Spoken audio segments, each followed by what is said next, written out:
What if you've never seen Scandal? Is Kerry Washington excellent or irritating? Speaking of scandalous, did I just coin the term sexy thriller? Oh, the secrets that females tell. Red and Red Real Reviews gets to know the imperfect women on Apple TV.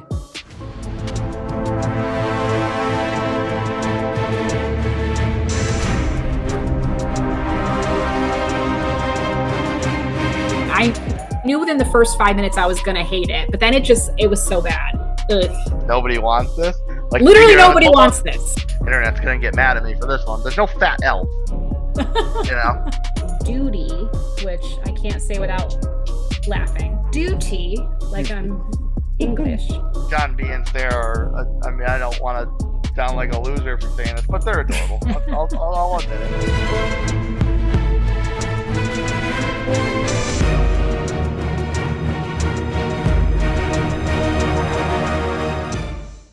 Have more than you show, say less than you know.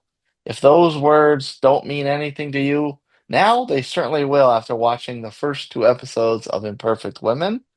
Welcome back to Red and Red Real Reviews, and let us know what you think of this podcast as a whole or possible shows we should have on our radar to cover. Email us at redandredrealreviews@gmail.com and follow us on Instagram at Red and Red Real Reviews. That is the letter N. Real is spelled with two E's. So, when did this one figuring there was going to be a spoily situation? And then watching it, I'm thinking, oh my God, we can't spoil anything. What the hell are we going to talk about? But to be honest, unless you're the type of person like me that normally will not watch the trailer or pre-research the show, so I have a genuine reaction, there's not much to spoil about this if you actually saw the teaser. Yeah, and I had to go back and watch it, and whereas we were talking about the Madison trailer recently, and that trailer was really vague and kind of tried to trick the viewer out of a certain mind process.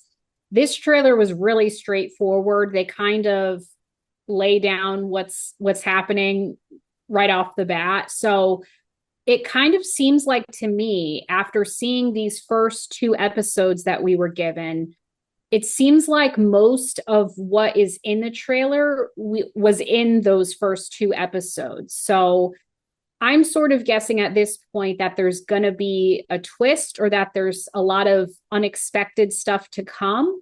It's just they don't want to spoil all of that in the trailer. So they just put what was it in the first initial episodes packed in that trailer just so we wouldn't suspect anything. We wouldn't be let down by any spoilers or have any indication of what's coming.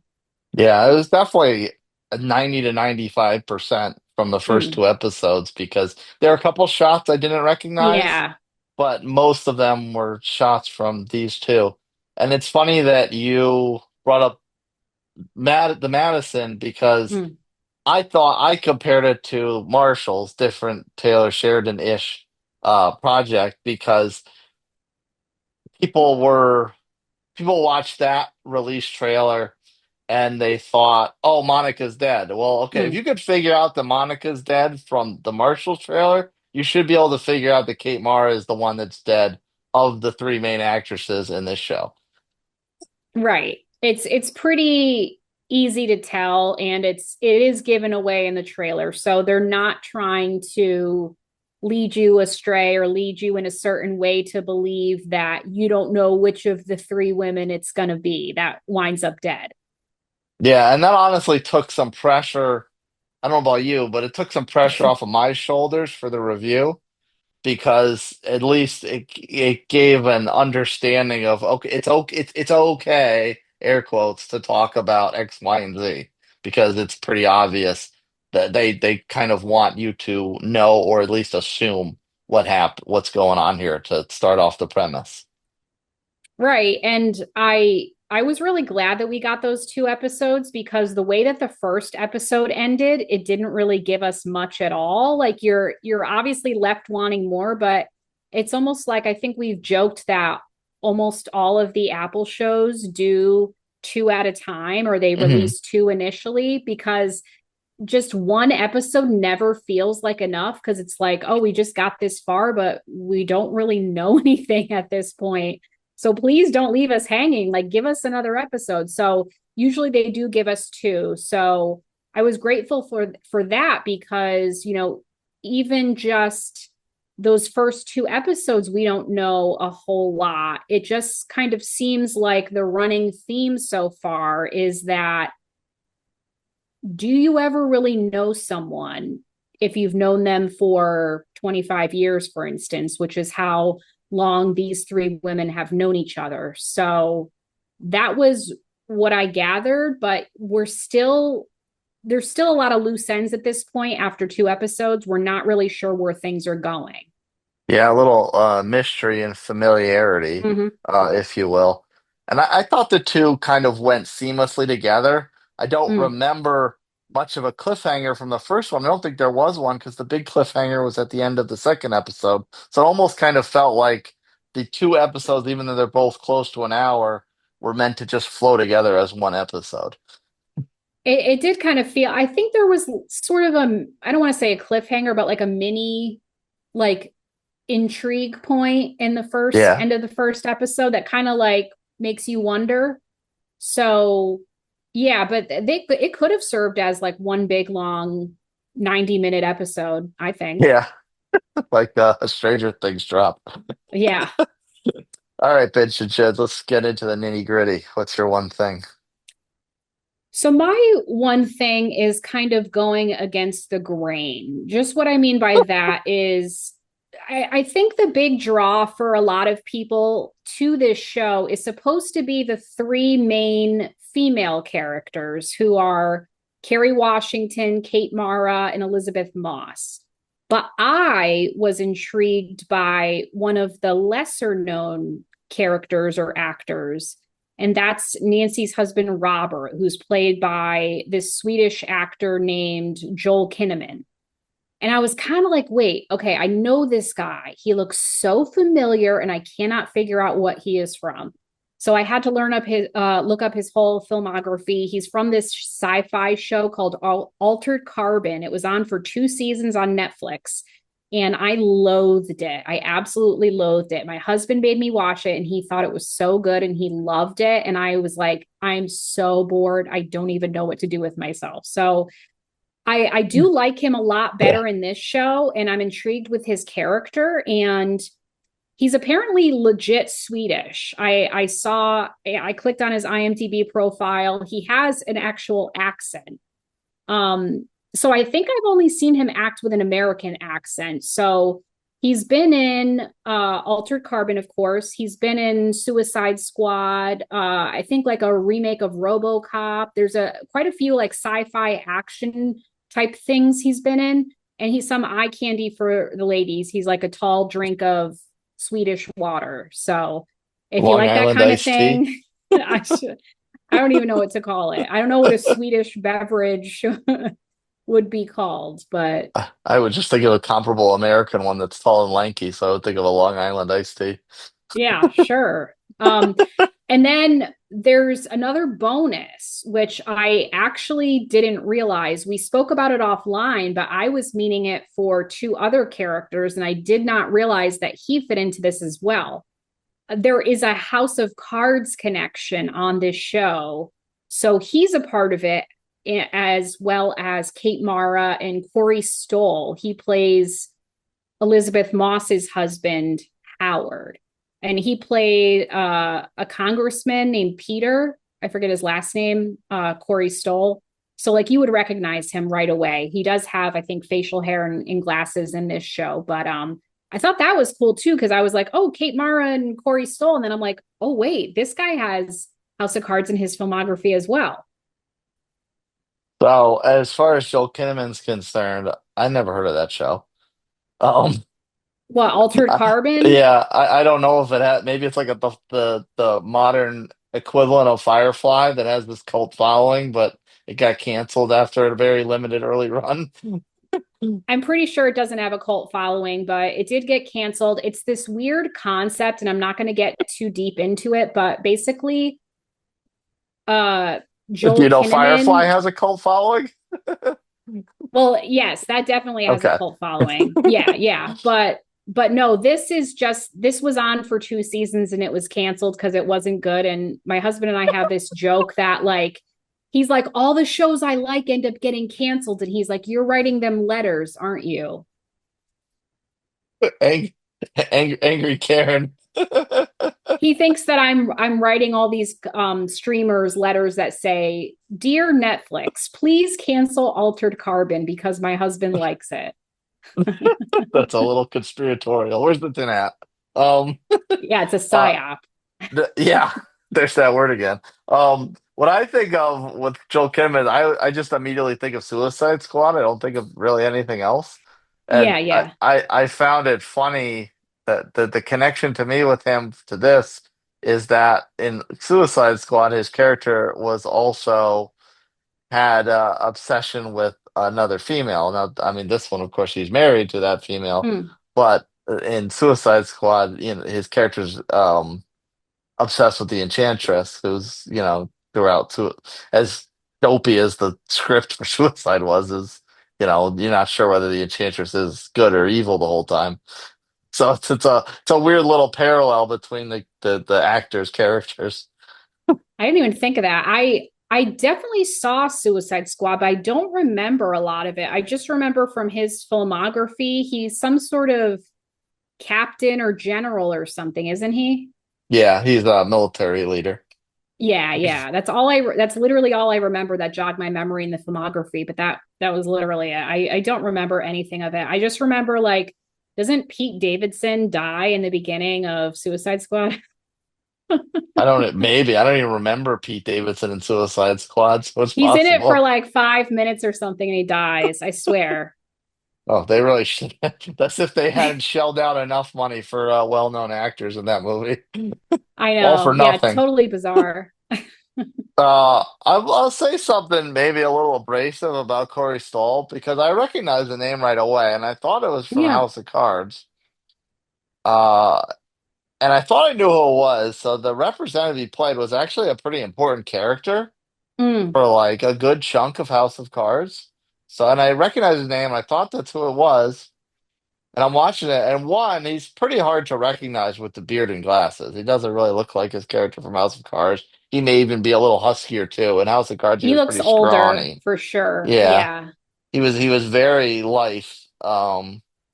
And so it's hard to recognize him. And then I kind of recognize his face a little bit, but honestly, Mary's husband is kind of pointless. So I was like, oh, I haven't seen this guy in forever. I really liked this character way back then, and I watched these 2 episodes. I'm like, this guy's useless.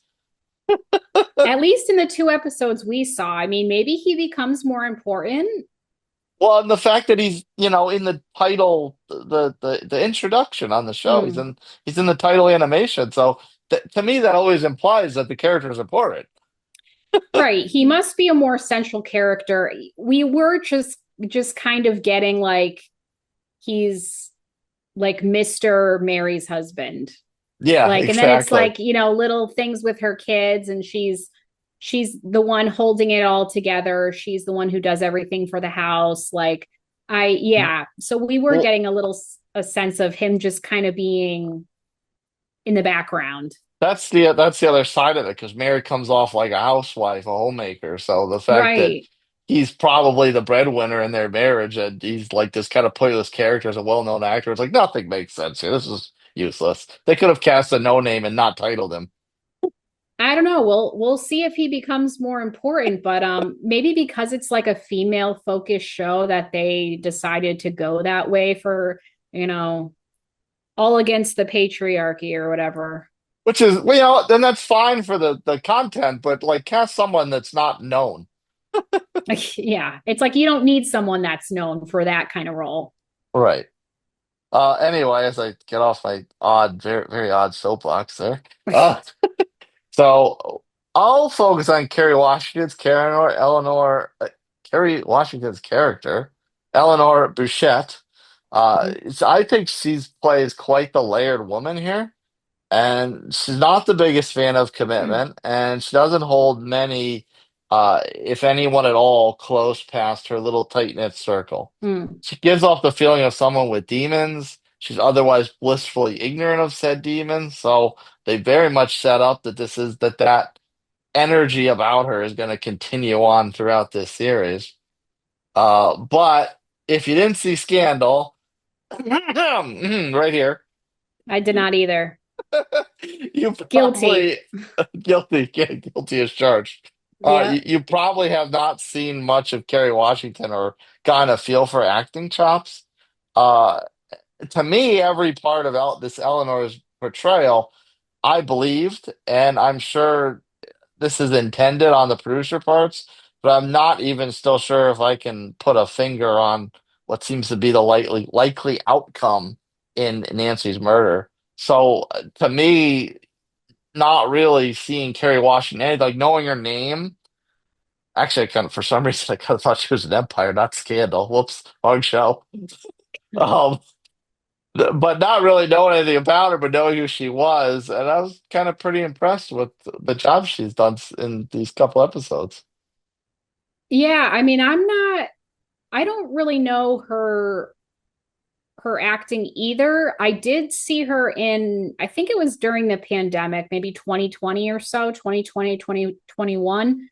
Little Fires Everywhere was this Hulu limited series that Reese Witherspoon, Kerry Washington was in. That was a pretty good show, also based on a book that I did not read. I have never watched one episode of Scandal ever. Um, I I find Kerry Washington, based from the little that I know her from this, Little Fires Everywhere. I've probably seen her in like movies and things like that. She kind of came up with some obscure movies that are not generally regarded as being that good. There was like some comedy or something. I was like, oh my God, that was her in that movie. I was looking at her filmography, but she's okay. I don't I am she's a decent actress. I do get slightly annoyed with her lisp thing that she does. Random. But I guess what annoys me more with her is how, and you'll notice it in the first two episodes because she does make it a thing, or her character makes it a thing. In every role she plays, she always has to point out, like, well, I'm a black woman though. I I You know what I'm noticed it. saying? I noticed it when she did it in this show, but Yes. it didn't like it didn't bother me. It didn't come off as something that was forcefully pushed into the dialogue. You know what I mean? It didn't feel like that to me. It felt more. I didn't roll my eyes over it because it kind of fit into the context of the scene when it happened. And then there was a little awkward, and there was an awkward situation between her and Robert that preceded it. So I kind of it's kind of like in one ear and out the other. I didn't really have any kind of, oh, this was a forced kind of narrative here. Yeah, it wasn't like it's just like, why is that always necessary? Like, why is, I don't know. You'll see when you see it, but I don't know. For me, it makes me feel like I feel like in Hollywood like people like Kerry Washington, other actresses must kind of relish roles like that and specifically go after roles like that. And her character in Little Fires Everywhere was very much like that. And I don't like that whole like, I am the victim. I am the oppressed, like this whole thing. Like, and I don't know why that has to be a thing in a show. Like, this is a murder mystery. Like, why is it important to be like, well, I'm Nancy's only black friend. Like, why is that important? You know what I'm saying? Yeah, yeah. Maybe didn't get the same feeling because I haven't seen really any of her work, so there's no Yeah. track record for me to pick up on. Yeah, I just But get the sense like maybe like we've talked about how it's hard for me to separate actors from their politics, and I do think she is sort of active Active. with not necessarily politics, but I will say like societal issues. She's sort of an activist in that way. So maybe I was just kind of picking up a little bit on that. But yeah, I was like, why is this necessary? Like, not necessary at all. Like, you don't even need to say that out loud. Like, why is this in the script? Why is this written? Why are you going after roles like this specifically? Like, why? I don't like when it's forced, like with the whole infamous sixth episode of Lioness every year. Um, Ugh. but like to me, if it kind of flows into context of a previous scene or previous dialogue or whatever, I don't it doesn't bother me in context of the show because for whatever reason it fit. It's kind of like when you have when they built when a show builds in an LGBT character versus having another character flip their sexual preference halfway through a season. Like one is fine and the other one is eye roll. But it's effectively the same content. It's just the context and how it's executed that one is normal and believable and the other is this is just Hollywood spin. Yeah, it's just I don't know. To me it's just ironic. It's like all of these people claim like, "Oh, we don't see color," yet you're pointing it out at every chance you get. So like why is it like these three women, like who cares what the hell color they are? They've been friends for 25 years. Let's talk about that. Let's talk about how they met. Let's talk about what their relationships like. Like why do we have to vocalize who's what race? Why does that matter in this friendship of three women? You know what I'm saying? Yeah. And I will say before we devolve into a socioeconomic podcast, I'm not sure if I could jump into Scandal and finish it with any level of speed, but if you're someone who hasn't watched it and you don't otherwise have a billion things to consume co-hosting a podcast, if you like what she does in this show, it may be something to put on your list. Yeah, and it is like 7 seasons, so just warning you, It's it's it's the pretty ambitious. And I've had people recommend it to me and they're like, "Oh yeah, it's on." This was years ago. They're like, "Oh yeah, it's on the 6th season." And I'm like, "No thanks. Too much." yeah, that's like when you don't watch anything else. When you're the type of person that says, "What should I watch? What should I watch? What are you watching?" I'm like, I don't need people to remember because I'm just gonna forget anyway because I got enough I trouble keeping know. track of the five other things I'm watching. Exactly. All right, I think it's time to pass some judgment. Should people watch Imperfect Women on Apple TV? I would say yes. I'm definitely intrigued at this point. The episodes went by really fast for me, and yeah, they were just like 45 minutes exactly. But I think the story will move along. I think it's never going to feel slow or boring. I know it's not the same subject matter, but I'm sort of feeling at this point like it's reminding me of All Her Fault, just in the way that it's starting out. We're kind of suspecting, we're looking around at every person being like, okay, who is it? Let's rule out this person. Who is it? Let's rule out this person.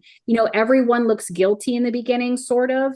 So it Mm, seems like it's going to continue like that, maybe. And I think similar to the pacing of All Her Fault, I never felt bored with that show. And it was I think 8 episodes, 8 to 10 episodes. So I could see there being like a big twist, like that just blows all our minds. Things that are books tend to do that and be really great at that as far as storytelling. So I'm all in at this point.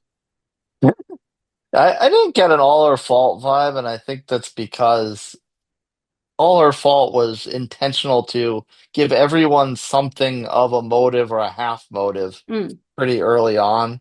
Where this one, there's not nearly as many characters, and some of them I've kind of yeah, eliminated their mind and maybe in my mind, and maybe that's just the writers doing an excellent job of keeping potential suspects hidden from the audience's yeah. perception.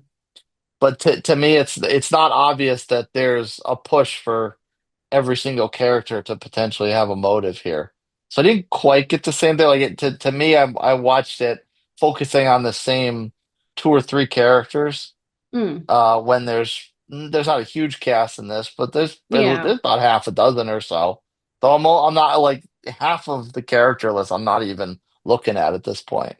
Um, and this is weird because the subject matter isn't necessarily my cup of tea, but it's done in a dramatized and a fictional enough way that it feels more thriller and intrigue to me than true crime, something like that.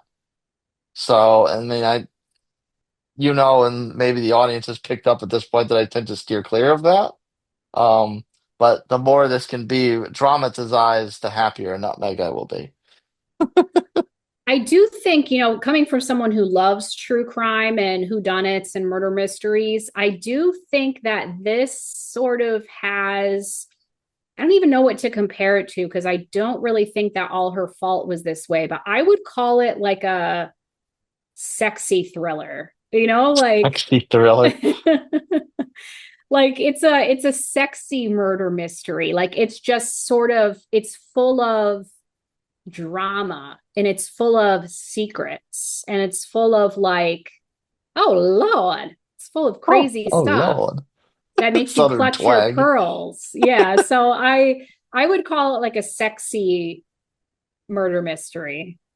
I could definitely say thriller over Whodunit. All Her Fault felt like a true Whodunit. Yeah. This feels like just a thriller to me. It's very focused. Um, I don't want to say energy, but it's a very focused detail. Uh, Mm-hmm. it doesn't feel like there's a lot distracting outside of the main tunnels of where they want you to look. Yeah. And I mean, at this point, I feel like I couldn't really take a guess of who I think it is. Like, I'm just kind of, I don't want to say I'm confused, but I'm just like, kind of like my head is spinning. I'm like, I don't know who to suspect really. Like, I don't have a clear prediction of who the person was that murdered Nancy. So in that regard, that's what I'm looking forward to is like being surprised. Like I'm hoping that this isn't predictable because that would be ideal. No, I don't think it would because I'm kind of looking at two characters right now, but I'm also in the vein of who killed Nancy may not even have been introduced to the show yet. Right, because as we've kind of seen in the show so far, it's like you never really know anyone. Things are not what they Right. seem. Like it's all those cliches working together to just deceive you, basically.